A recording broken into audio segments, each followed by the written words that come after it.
First off, you're a walking cringe compilation with a Wi Fi signal.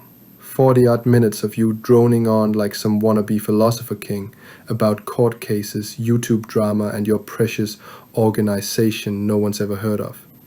You act like you're running Apple from your bedroom, when in reality it's just you, a dusty webcam, and a desperate need for validation. You think speaking longer makes you sound smarter, lad, but all it does is prove you can talk a marathon's worth of shite without taking a breath. And let's not ignore the pure hypocrisy dripping off every word.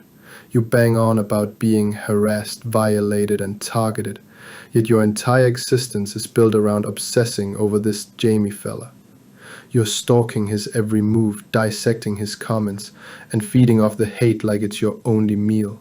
Lad, you don't want peace. You'd be lost without the drama. You're the arsonist crying about the fire, acting like the victim, while you're there throwing petrol on the flames. Then there's your so-called legal crusade. Federal court? Orlando division? Lie, you sound like a kid playing lawyer with crayons. You really think you're some big shot taking on the system, when all you're doing is wasting money and time chasing clout off a YouTube beef.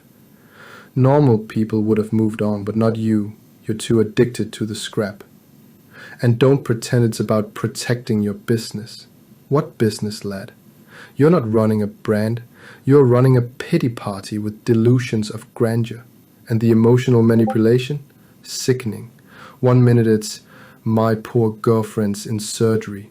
The next it's back to, but let me tell you about this evil Jamie.